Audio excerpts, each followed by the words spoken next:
Mga ka-RSP, panibagong Webes na naman at oras na para tuklasin ang mga salita tungkol sa LGBTQ+ community. Tama ka dyan, Patrick. Ngayong araw ay magbabahagi kami sa inyo ng mga salitang tumutukoy sa sexual orientation. So, ano pa bang hinihintay natin, Patrick? Let's G for G-Terms! Ito nga, Profi. Una dyan ang asexual. Not sexually attracted to anyone and or no desire to act on attraction to anyone, but does not necessarily mean sexless.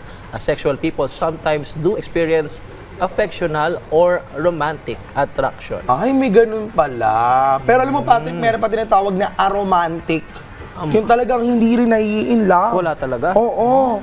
Naalala ko ito yung mga estudyante ko, meron silang documentary na ginawa na talagang there are 3 case studies na kung saan at the age of 70, they've never loved anyone na romantically because they're considered to be as aromantic. Ano raw ang dahilan behind that, Prof?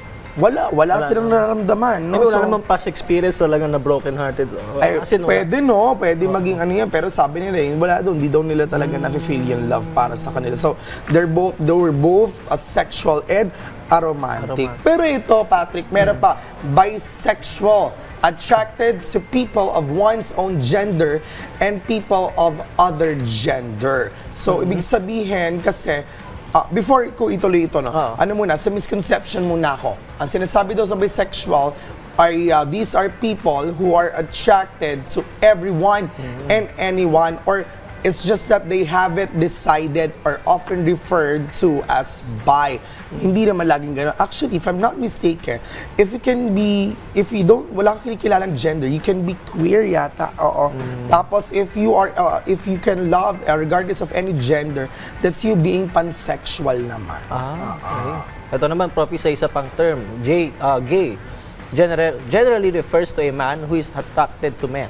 Sometimes refers to all people who are attracted to people of the same sex. Sometimes homosexual is used for this also, although this term is seen by many today as a medicalized term that should be retired from common use. Ayun. O, ito naman, huli ay ang lesbiana, a woman who is attracted to women, sometimes also or alternately same gender loving woman or woman loving woman. Pero Prof, ito ba, bakit nga ba natin dapat din mas maintindihan yung about dito nga sa iba't ibang terms sa LGBTQ+ community? Bakit Well, syempre napakahalaga bilang isang bilang tayo ay Pilipino sa isang tradisyonal, konserbatibong bansa, ay we should embrace the changes na meron tayo. At regardless of if you are a straight man, a straight woman, dapat pare-pares tayo ng tinatamasang karapatan at malaking tulong po na nagsisimula sa ating mga tao na marunong tayo respeto base doon sa sexual orientation ng isang tao. Hindi pwede sabihin natin, ano ba yan? Ang dami-daming alam. Diba? Tama na po, 2024 na. It's all about the diversity na meron tayo when it comes to gender. And of course, hindi tayo magkasawa na orient at masabi natin sa ating mga kababayan at ma-communicate natin sa kanila effectively yung gatong klaseng mga impormasyon na napapanahon at relevant sa atin lahat. Yan muna ang mga salitang hatid namin sa inyo this Thursday. Abangan ang iba pang terms na amin pong ihatid sa inyo next week.